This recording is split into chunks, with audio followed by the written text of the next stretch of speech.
Realmente que durante el curso de la vida las personas normalmente se hacen de bienes, ¿no? Una casita, un carrito, y hay gente que es bastante más. Entonces, el tema es que desafortunadamente todos nos morimos. O sea, como dicen, en el momento que llegas tienes un boleto de regreso, te mueres. El tema es, ¿qué pasa con lo que acumuló la persona? ¿Qué pasa? Oye, yo durante mi vida tuve la clásica, tuve una casa, tuve 2 carritos, probablemente algún terreno extra si se pudo, y algún dinero o lo que sea, muy amable. Entonces, ¿qué pasa ahí?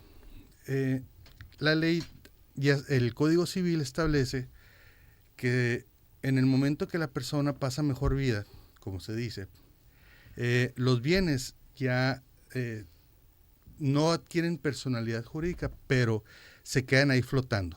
¿Por qué flotando?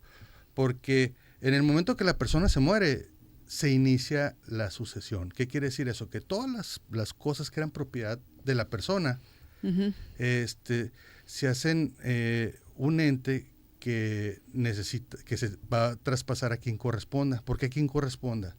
Porque se pueden dar 2 casos, que la persona dé un testamento, que no es el caso de ahora, y el caso en que no dé testamento, que es el que vamos a tocar ahora. Y cuando no deja testamento, ahí es donde viene un problema mayúsculo, supongo, ¿no? No, inclusive con testamento puede ser, ¿no? Depende mucho del perfil del combativo de las personas. Porque pueden impugnar o algo así. Sí, claro que sí. Pero bueno. Ese es otro tema. Sí. Pero vámonos a este segundo escenario en el que no hay testamento. Fallece la persona, no hay testamento. Sí. ¿Cómo entonces se hace esta sucesión? ¿Cómo se hereda? ¿Qué ocurre? Exacto. Sí, entonces lo que pasa es, vamos a empezar por el principio.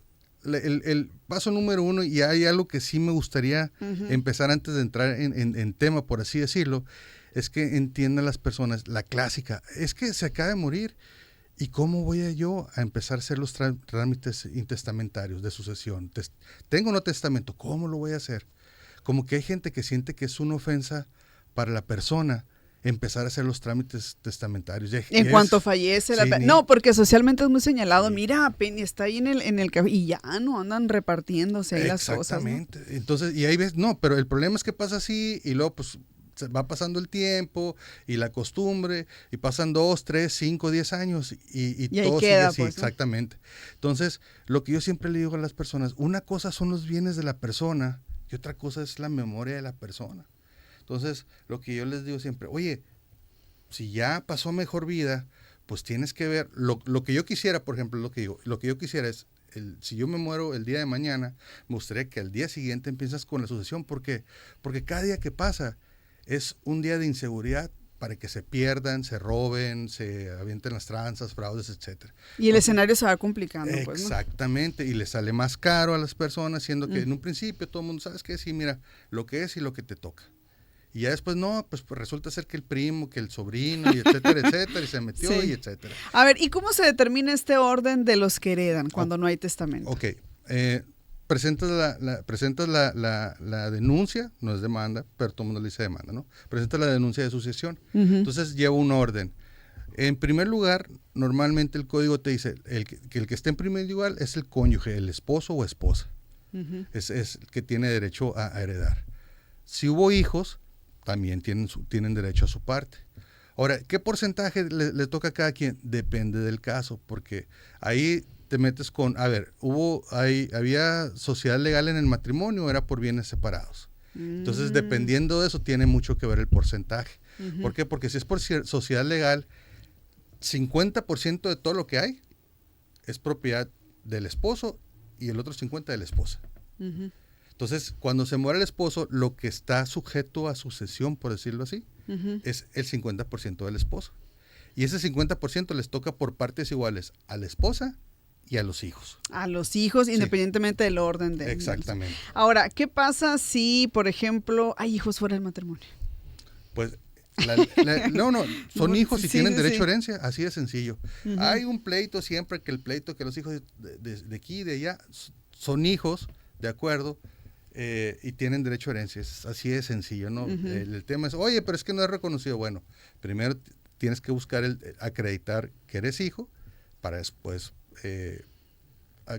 solicitar o pelean en su caso el derecho a la herencia. ¿Y de las parejas en concubinato? Fíjate que la Suprema, antes, el Código Civil establece que las parejas en concubinato no tenían derecho cuando las personas estaban casadas. Sin embargo, la Suprema Corte estableció en un fallo estamos en el 2026, debe haber sido el 2023, que las esposas concubinas inclusive tenían derecho a demandar, por ejemplo, la pensión del IMSS, que es muy peleada, la pensión que tiene la gente normal. O sea, el paso de la Suprema Corte ha sido, conforme el tiempo, que las costumbres, que la clásica que el señor tiene la familia, no sé cómo se quiere decir, la familia que todo el mundo conoce, y la familia por el otro lado, darle los mismos derechos para no dejarlos desamparados, especialmente a los hijos menores de edad. Ahora, ¿cómo o cuál sería el primer paso para iniciar todo este proceso de sucesión? Ok. El proceso de sucesión, dependiendo del caso, pueden iniciarse con un notario o ante un juzgado. Invariablemente siempre van a necesitar los servicios de un abogado. Entonces, o aprender cuáles son las reglas. Pero básicamente tienes que hacer una lista de todos los bienes que tiene que tuvo en su momento, que dejó la persona finada. Y después de eso, compareces ante el juzgado con la denuncia donde les dices, oye, mira, aquí está el acta de función, ya pasó mejor vida el señor, aquí vivía, estos son los presuntos herederos y estos son los bienes que había. Después de eso, se pasan, el juicio se divide básicamente en 4 etapas. Lo que es la junta de herederos, que es donde se decide el juez quiénes son las personas que tienen derecho y cuáles no tienen derecho a recibir una parte de la herencia.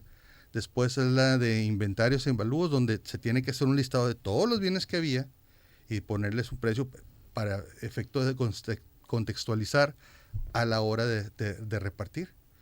Después se hace una etapa de administración para ver, es que hay unos bienes que producen, hay unos bienes que no producen, se han estado pagando los prediales de la casa que dejó el señor, todos esos detalles, de ver cómo se ha administrado la herencia durante el curso del juicio, porque hay veces que tarda 6 meses, pero hay veces que tarda 1 año, y el otro día me consultaron un asunto que lleva 20 años. Y eso le iba a preguntar yo, ¿cuánto pueden tardar estos procesos? Pues depende, yo creo, es ¿no? Que honestamente y desafortunadamente depende de muchas cosas. Hay veces que herederos no quieren comprender que aunque hay un testamento que se hizo legal ante notarios sin ningún chanchuy, como dicen por ahí, no, pero es que a mí me corresponde. Y meten la demanda, ¿no? Sí, y eso retrasa el asunto. O inclusive, hay veces que está dividido, pero oye, fíjate que en un asunto me toca, hay un terreno que vale 70 millones de pesos. Ah, qué bien. Y oye, pero es que yo no quiero vender mi parte. No tengo para mantener la parte. No tengo para pagar sus prediales. Pero quiero dejárselo a mis hijos. Oye, pero si no tienes para mantenerlo, entonces mejor que se venda y ya tu dinero se lo dejas tú a tus hijos. Que ese es otro tema, ¿no? He conocido a personas que han querido, por ejemplo, adquirir una vivienda y lo dicen, pero está intestada, dicen, Sí. ¿no? ¿Ahí qué recomendación nos hace? Sobre todo para la persona que tiene interés en adquirir algo que, pues legalmente todavía está en litigio, ¿no? Sí, si está intestada, no necesariamente es malo. Pero okay. Sí, porque intestada no es lo mismo que cuando es un pleito hipotecario, ¿no? Cuando está intestada, ¿qué quiere decir? Que está todavía el proceso, no se ha terminado. Pero sí es muy importante ver que contacten con un abogado que conozca del tema para que vea el expediente y diga, a ver, ¿qué tiene la casa? A ver, la casa no tiene ningún problema, porque primero hay que ver lo más importante. Oye, ¿tiene algún embargo? Que parece que no, pero puede tener que ver con lo mismo. ¿Tiene algún embargo? ¿Tiene algún adeudo? ¿Tiene alguna hipoteca? Etcétera. Y una vez que ya ves que la propiedad está bien, eso se debe hacer siempre cuando uno compra. Después ver, a ver, ¿quiénes son las partes? ¿Quiénes son las partes que el juez dijo que tienen derecho a la herencia? ¿Quiénes son los que pueden tener? Ah, bueno, pues entonces, que ya estando ahí, ya vas, haces una oferta y lo más importante, que el juez lo autorice. Porque muchas veces, oye, lo vamos a hacer por fuera, etcétera, etcétera. Todos los herederos te van a firmar, etcétera, etcétera. Sí, pues todos te van a firmar Sin embargo, te venden sus derechos hereditarios y resulta ser que uno de los herederos tuvo algún problema y la parte que le corresponde a él está embargada porque hizo un mal uso de los bienes, etcétera, etcétera. Entonces, no, pues entonces mejor hay que recurrir a una persona que sepa y que nos diga, dependiendo del caso, del contexto, si conviene o no entrarle. Exactamente. Sí, porque es una oportunidad, sí, normalmente, pero hay que tener cuidado, pues porque desafortunadamente me ha tocado que se den casos de que por ejemplo, el albacea dice que él le va a vender, pero la ley dice, el albacea puede vender con aprobación de por lo menos la mayoría de los herederos. Uh-huh. Y resulta ser que el albacea recibió dinero, se quedó con el dinero y no estaban de acuerdo y ahí te quiero ver, ¿no?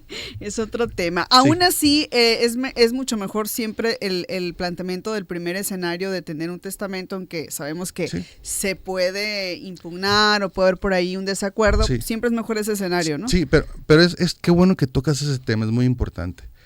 El chiste de tener un testamento siempre te va a facilitar las cosas.